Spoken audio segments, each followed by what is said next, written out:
So I'm going to shift gears a little bit and talk less about clinical studies and more about epidemiology. So we were all very excited about this. So at the end of last year, Science Magazine named treatment as prevention as the breakthrough of the year, in large part because of work that was coordinated here by Mike Cohen for HPTN 052. I think what was poignant to me was this cover of Science. So this is the cover of Science during the week of the AIDS meeting in DC this summer. And I think this is a great case of a picture that tells 1,000 words, or that's worth 1,000 words, is that the face of HIV in America is shifting, and it's shifted a lot. So what people's perception of what HIV was in the early 80s is very different now. And so we're facing an epidemic that's about race, and it's about poverty, and it's about structural issues, increasingly so. And so I think this was a very important kind of message for the world coming to visit us during the AIDS meeting.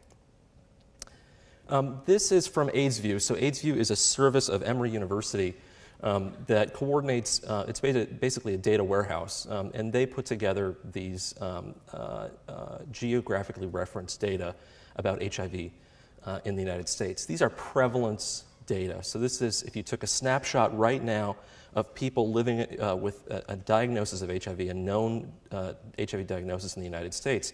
And so you can see very wide variation. There are some states here that don't report data. There are some counties where there's only one person that has HIV, and so that data is censored so that you can't see that that county has one HIV person. But I think what you can see overall is a picture that shows that the South is very intense, that the greater New York area and then Southern California and San Francisco and Seattle are areas where you would kind of expect there to be a lot of HIV, but the South is really inundated. If you look a little bit closer at the Southeast itself, you can see that really the states that historically formed the Deep South are disproportionately affected compared to the rest of the country, and South Florida as well. So, and we are very much a part of that belt of high prevalence of HIV infection. When you look at those data by race and ethnicity, you start to see differences. So if you pull out Latino individuals living with HIV, you can see there's a concentration in Florida and then in North Carolina, which speaks to the migrant population that travels to North Carolina and often stays here, compared to white rates that are kind of generalized across the Southeast. And then you see the rates among African Americans. So this is a tragedy. And so what I think, again, this points to is that we're dealing more and more with issues that are not biomedical. This is not something that we can, as lots of people have said before, this is not something that we can treat our way out of. We have to find more constructive and creative ways to address some of the fundamental issues that underpin this kind of information. So prevalence data gives you an idea about the distribution of people that are living with HIV, and it gives you some idea of where incidence hotspots might be. So incidence is new infections over time. So prevalence is a snapshot right now of everybody that has it. Incidence is prospective, or new cases that are accumulating. In 2008, CDC updated their estimates of incidence for the United States. And previous to this report that was published in JAMA, the stated statistic was 40,000 new infections a year. That was a stable number for a really long time. And then they got additional, kind of got under the hood with that data and did additional tinkering with it and developed a new back calculation method, and then went back and looked at data that they had already had and re-estimated things. And so what the new revised figure was about 56,000 new infections each year, and that had been relatively stable over several years prior to that initial report, so prior to 2008. This picture gives you an idea of what happened over the epidemic from the very start, so the late 1970s or up to 2006. And you can see really the peak among men who have sex with men in the mid-80s. A lot of this reduction is in part for two reasons. One is that people died and that there really was no therapy. And so a lot of people that were infected or that were part of that the potential new infections had already acquired it and were dying. And then there's also, I think, an underrated or underappreciated aspect to this is that there was a very significant push and successful push in the gay community to change. So behavioral change that was driven at the community level, not so much what NIH was saying or government was saying, but it was people that were living with this and realizing that their friends were dying. But then, unfortunately, you see this trend up. So in the latter part of this window, the number of infections, estimated infections among MSM in the United States is increasing. This is a trend that we continue to see today, and it's disheartening for a lot of reasons. A lot of people try to pin it on this window of time, so 94 to 96, suggesting that once HAART became available, that there was complacency, that people started to revert to risk behaviors, thinking that HIV is no big deal, I'm not going to die anymore. It's a very controversial topic, and the data is very conflicted about that. But it's something that winds up getting propagated, that idea gets propagated a lot. The CDC updated their incidence estates from 2006 onward to 2009 last year. And so this was a paper that was published in PLOS 1, and it's actually a really important paper for a variety of reasons. This is the general overview. So again, the overall number of new infections relatively stable over time in the range of 50,000. The error bars on there, they do give estimates around each of these numbers. And again, these are estimates based on surveillance data, on numbers of new tests, of who's being tested. So these are only estimated data. I think if you look at this then through a different view and sort of slicing and dicing the data to look at gender and race, black men are disproportionately affected. And a lot of this is driven by black men who have sex with men. Black women, the rates, and overall the rates are relatively stable across each of the 4-year brackets. Black women have about the same number of new infections as Latino men, and then there's a drop-off among Latino women, white men, and then white females having the lowest incidence rate in the CDC data, CDC estimated data. If you focus on MSM specifically, and you look at age and race, you see what is, I think, what we've been living in large part in North Carolina for a while now, which is that the youngest men, the youngest black men, are the ones that are disproportionately affected. So the number of new infections is dramatically different if you're a young black MSM below age 30. And this is our clinic population. These are the guys that we're capturing through acute diagnosis in North Carolina, that we're bringing into care, and that we're learning how to treat and learning the different issues that they face. So I think this information, and I should also say that estimate, this is the only age group for which incidence actually increased over the 4-year period. So everybody else was essentially stable, but young black MSM, the number of new infections increased 48% over the 4-year period. So this is a big deal, and it's an area that's capturing a lot of people's interest. What I did want to talk about, kind of giving you the background about that information, and again, reiterating that those are estimated data, is to point out 2 studies that were presented this year that I think are important for a number of different reasons. ISIS, or HPTN 064, and the Brothers study, or HPTN 061. ISIS was presented, the initial abstracts were presented at CROI in Seattle, and then 061 was presented at the AIDS meeting this summer. We participated in ISIS, so Ada was involved with ISIS along with Carol Golan and Carissa White and others. And 061 was not at UNC, but the closest facility was in Washington, D.C. So that was kind of besides Emory, the southern representation. I'll get to that in a second. ISIS, so 064, recruited over 2,000 women from 6 sites in the United States, and so we were one of the sites for that, along with Columbia, Hopkins, Newark, George Washington, and Emory. And the study was interesting for a number of different reasons. One is that they did ethnographic mapping of venues. So this was an idea to look at where women who are at highest risk for HIV infection, where do they go? What do they do? And then trying to use venue-based sampling after you've identified sites where likely women are going to be, to use venue-based sampling as the sampling method for this study. The women had to be self-reported HIV negative with at least one individual or partner risk characteristic. They were followed for 6 to 12 months, and then acute HIV testing was done retrospectively. So HIV testing prospectively was done with antibody-based testing. And then incidence was calculated, so the number of new infections over that period of time. Incidence studies are really hard to do for a lot of reasons, and the biggest one is that you're looking for, generally speaking, a small number of events. So to do a true incidence study, typically it takes a lot of people, a lot of time to do. This study and 061 are important because they're getting at incidence among the other things that they're trying to evaluate. But incidence is one of the things that they're trying to measure directly rather than infer from surveillance data.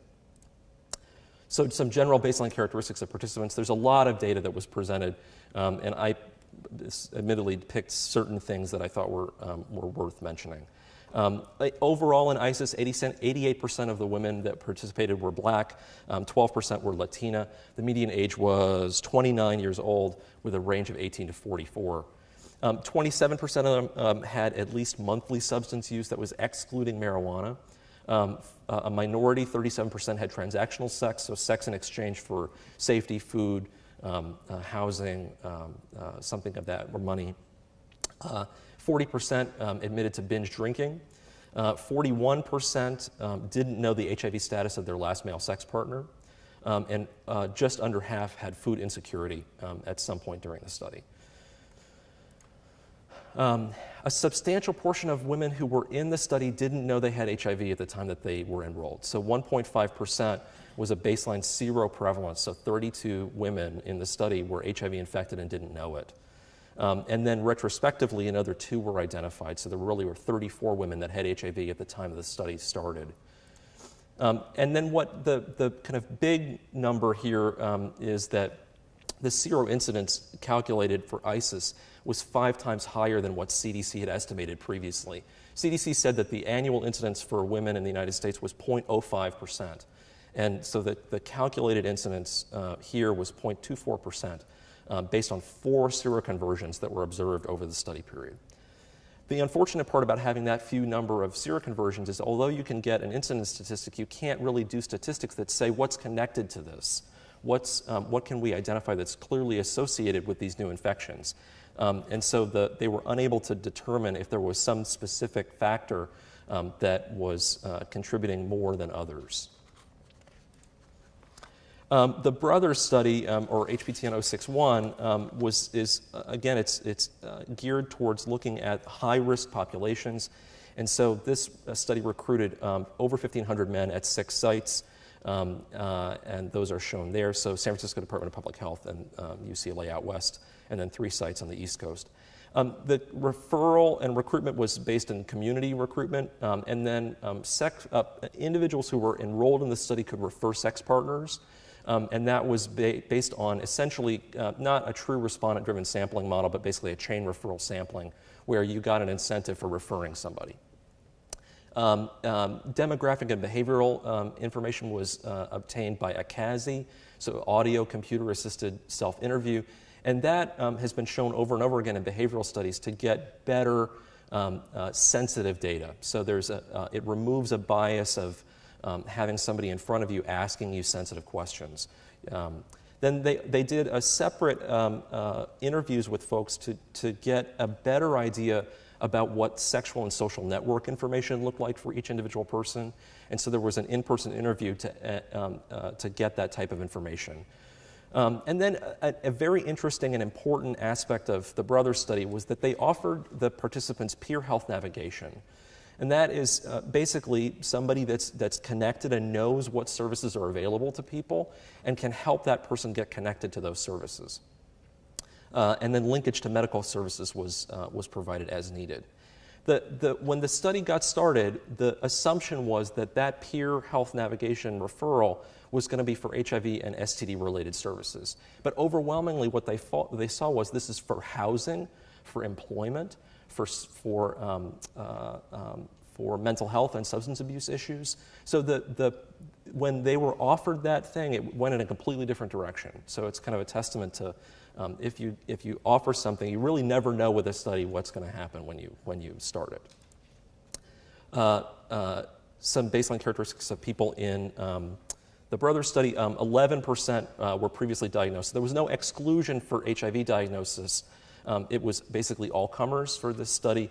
So 174 men were already living with HIV at baseline.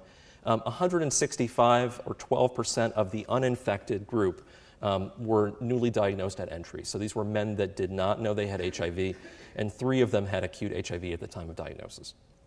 About a third self-identified as being gay or homosexual, and a third were age 30 or younger. So this is a minority were in that younger age group. And then I think a very important statistic that was not presented with the main data but was an abstract was that 60% of these men had been incarcerated at some point. So again, there's lots of different angles here about structural issues and things that are really undermining people's ability to retain jobs, have security, have health insurance, things like that. Seroincidence in the Brothers study was 2.8%. So there were 26 new HIV infections observed over the study period.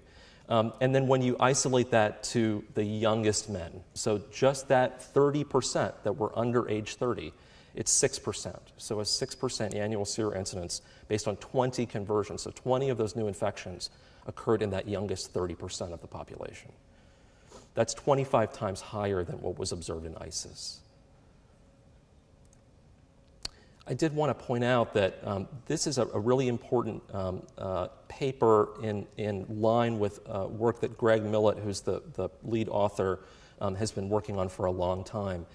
Greg Millett did his public health training here at UNC and is now essentially a special liaison for the CDC to the White House Office of National AIDS Policy.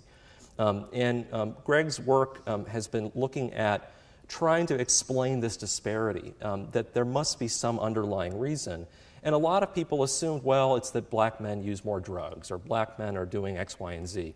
And what Greg has shown over and over again, and this paper was published in an issue of The Lancet that was put out as part of the AIDS meeting this summer, over and over and over again, and not just in the United States, interestingly, so in Canada and the UK as well, there are specific things that are different, and it's not behavior, it's not risk behavior that's explaining this. The US HIV-positive black men were less likely to have health insurance, less likely to have high CD4 counts, less likely to adhere to therapy, and less likely to be virally suppressed than other HIV-positive men at MSM in the United States. And then despite a twofold greater odds of having a structural barrier, so something that's outside of the medical realm, these men were more likely to report preventive behavior, more likely to use condoms, more likely to ask their partners about their HIV status. So there's fundamentally something different that's not explained by risk behavior alone. So just kind of take-home points, the HIV prevalence is very high in the Southeast. This is something that is probably not news to any of us. That prevalent and incident HIV is becoming more and more concentrated among African Americans. Black men who have sex with men have an incidence rate that's nearly 3% or 12 times higher than that of at-risk women of color. And then that youngest age group has a much higher incidence rate. And I think that the things that are important for moving forward with this is that I think a greater appreciation of the fact that structural issues really do matter. We're participating in a study that's an offshoot of 061, the Brothers study that's called HPTN 073, and that's looking at pre-exposure prophylaxis in black men. But what it's also looking at is something called client-centered care coordination, or C4. That's basically peer health navigation, And the idea is that if we can alleviate some of those structural barriers or influence them in a positive way, that maybe we can free people up to be more attentive to their health and more attentive to preventive behaviors. And I think that scaling up things like test, link, and treat, and then prevention, making sure that prevention is available to the people who need it the most. And then this is a frequent comment, but I don't think that there's actual data to support that anything's really changing, is that we need more ID docs. We need more people that are doing HIV medicine. And people that don't necessarily go through full ID training, family medicine people, internists that get specialized training or have support to help them make decisions about treatment. Because as Joe has pointed out, we have more and more options as one pill, one a day treatments. And it's not rocket science to write a prescription for one pill, one a day.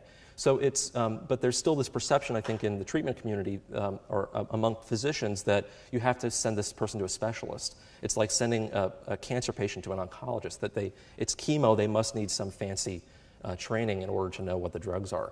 But it's changing. So, and that's it.